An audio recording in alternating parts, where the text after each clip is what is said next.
Someone literally tried to call me out because I get EBT, but I drive a 2025 Benz. What? It's none of your business what I drive. You the one telling us. And if I get EBT. Yes, I get $2,700 in food stamps. Come again? And I drive a 2025 Benz. Who cares? We care. We. And I'll be pulling out the EBT card from my Louis wallet. All right, now you playing with people's emotions. Like, come on now. I'm just here living the life at your expense. Thanks, Welcome taxpayer. to Pretty Realist. If this is your first time joining my channel, welcome. Y'all acted a plum fool when it came to food stamps. I just got to put that out there. A plum fool. Changes must be made to it. The name of this is 1973 Special Report, Welfare in Fatherless Families. I'm dropping. Let's get to this. 13 miles from Paul Bullard's home is a public housing project in familiar red brick, Perry Homes. It is like most such projects in most big cities. And cemented into the red brick are a series of public policies that work against the children of the poor. Because housing for the poor is scarce, the 1,100 apartments hold not the officially registered 6,000, but with unofficial residents, relatives, and friends, more like 8,000. Because mothers travel up to 4 hours a day to work in downtown office buildings or suburban homes, their children are left to care for each other or for themselves, and drug abuse is rampant. Because family planning measures have lagged, there are many teenage mothers. Do you find that there is an incidence of young girls becoming pregnant? Yes, we have a high rate of that too. At about what age? Well, I used to say age 14, but I think I'm having to back up and say age 12. Because the poor are shortchanged on education, it may take 2 years to get testing for a child with learning problems. And the Perry Homes schools have reading levels among the lowest in the city. Because Perry Homes was planned on a minimum budget, there are few places for children to play. Because of the same kind of planning, Perry Homes has no doctor, no dentist, no pharmacy. Nearby, there is a well baby clinic, but no sick baby clinic. And the sick must travel 12 miles to wait for attention at Grady Memorial Hospital. And partly because of the general rule that welfare is cut off if there is a man in the house, fathers are often driven away so that mother and children can eat. 85% of the head of household is a woman, because most of the men who should be in the household, they cannot make a decent living. And of course it is better to know that a child will be fed 12 months out of the year than 3 months, which you do in the summer when construction work you can make a decent living. The man in the house rule was written to prevent welfare cheating. Did you hear her? She said that girls as young as 12 was getting pregnant out there. And hearing how they were living in so much poverty.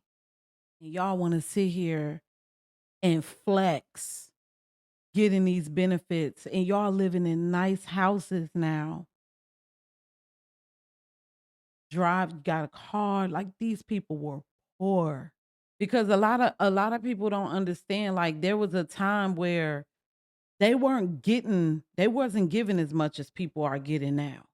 They was giving them like 30 cents a head. I saw one woman go to the food stamp office and pay for some food stamps.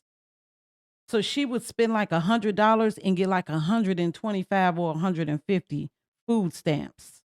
Crazy, because they lock you up now if you sell yours. Sure that aid to families with dependent children would go only to families headed by mothers.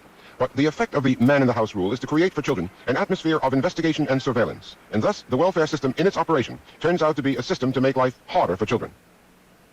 The welfare system helps the disintegration of the American family. It offers money to families if the fathers will leave them and stay away, in that sense undoing the very stability of the family and taking away one of the two parents the children, of course, need. And what I have seen, I'm afraid to say, all over the country is that the legal system works against the best kind of home for these children. We don't encourage parents to be at home with the children. We don't encourage mothers to feel that they can find their destiny as mothers. We take away, in many of the most vulnerable homes, fathers from those homes. We herd foster children together in institutions rather than trying to find decent homes for them. We don't tap the resources we have in communities and with respect to older people so that they can help out vulnerable homes. We don't sanction, encourage, and support in every way, morally, psychologically, and financially, the dignity and integrity of the home. And in the worst of it is that the homes that are most vulnerable are the homes that are least supported by the policies of local, state, and federal governments. And no wonder then, out of these more vulnerable neighborhoods, we get an endless cycle of troubled, delinquent, wayward youth who grow up even more and become the lawbreakers of our society. Now, I don't know how you break the cycle except by starting out with young children. Consider daycare. You would think that certainly shows concern for children, but let's look more closely. For everybody that like to talk about YNs, that's how YNs are created. They're created out of poverty. A lot of them are born into it in them streets. This type of life will push you to that if you don't have a strong foundation. Young girl and young boy, they need both of y'all. That's what I'm saying. And they were removing the fathers. Perry Homes area with its thousands of children has only one daycare center for 107 children between the ages of 2.5 and 5. 75% of its money comes from a federal government apparently less interested in the children than in freeing welfare mothers for work, and woefully inadequate even to that end. Elsewhere in Atlanta, in schools like Cook Elementary, the state of Georgia has tried setting up daycare centers, but federal support is drying up. When we were here, there were 158 children, 6 days to 6 years old. Since then, the number has been cut back to 89. 12 other Atlanta schools have had to eliminate infants and toddlers from their daycare plans. And that will make it harder for mothers of the very young to go to work or to school. Atlanta is typical of what is happening around the country. Model daycare centers that remain models. Good as they may be, scarce as they are, such daycare centers are geared more to a work ethic than a child ethic. That has been the history of daycare in this country. Crash programs in time of emergency like war to free mothers for work, and swiftly wound down when the emergency was over. Now daycare is billed as an answer to the welfare emergency, written into legislation that would force mothers to go to work. Congress took a different view with a child development bill that would provide more comprehensive services, and not just for welfare children. President Nixon vetoed that bill as too costly, as going too far towards what he called communal control of children. For the working poor, too poor for private nurseries but too rich for federal subsidy, care of children is left to their own makeshift arrangements. This is a project set up in a New York church, unlicensed, paid for by their parents, with a non-professional staff assisted by mothers giving a day a month each.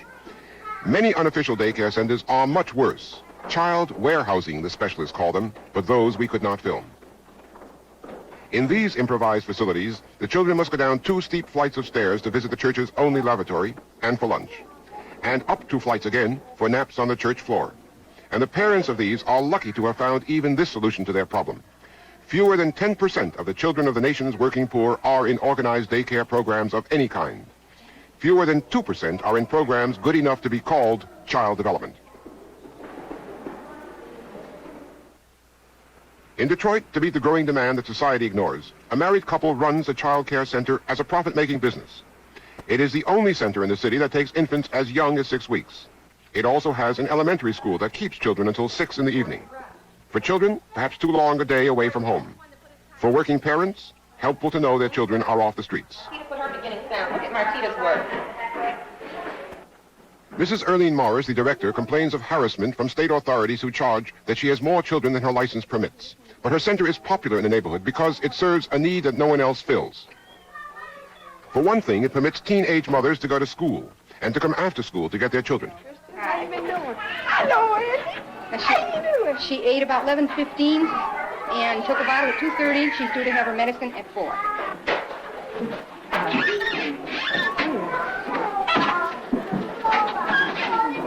Bye-bye. Bye-bye. She had a nice day today. I shall find something. Do you want her bag? Okay, wait.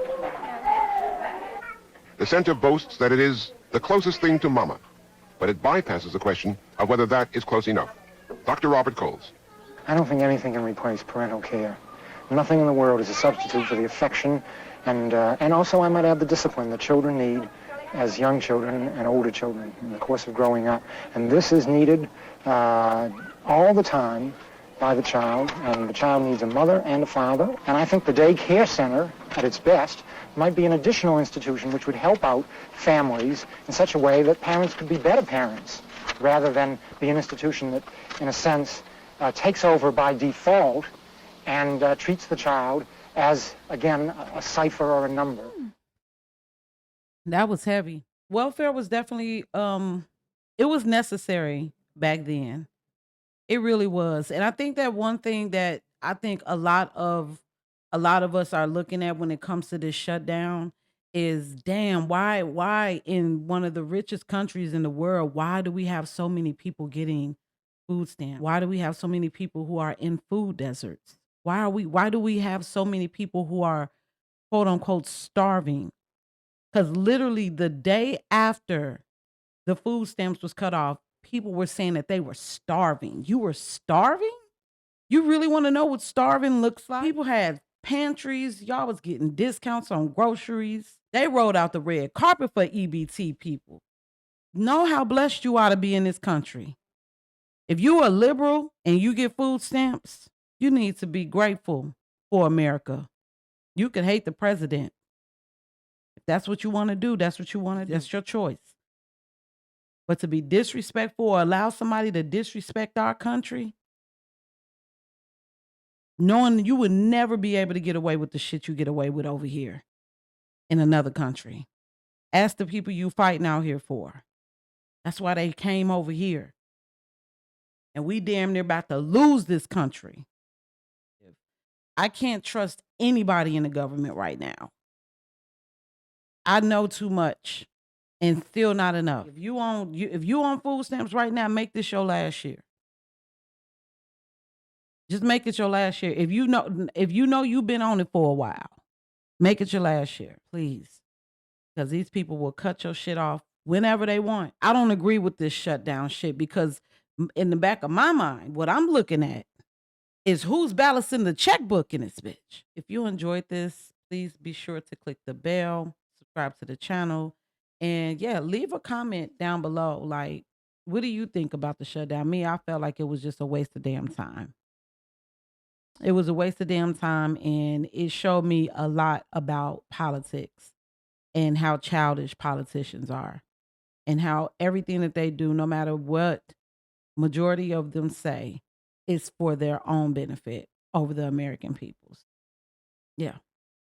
I'm not going to say all, but majority of these politicians, they just like to use Americans as leverage, and I'm not okay with that. Because not only are you using Americans, you're using their children too. And we need to come up with programs and ways that people could get off of EBT, an audit, and remove who's not supposed to be on there. Not just throwing them off of it, just give them time in order for them to, at least have a plan. Whether it's going back to school, that should already be talked about when you're applying. And every time that you re-up, they check your progress. Sounds easy to me. Hell, they need to put me in the White House. Thank y'all so much for watching. I'm going to get up out of here, y'all. Make sure you all leave me some love out there in the comments. Do you feel like that we need better policies when it comes to food stamps, welfare benefits? Like, just tell me your thoughts. I love to read your comments, and I will see you all next time. Remember, listen, don't shoot the messenger. Only receive the message. If it's for you, receive it. If it's not, leave it. All right, y'all. I'm out of here. Peace. Just trying to stay sucker free in a world full of lollipops. I'm seeing all the ops. Fake news, fake views. It's an illness, the cure to the sick shit. It's the Pretty Realist.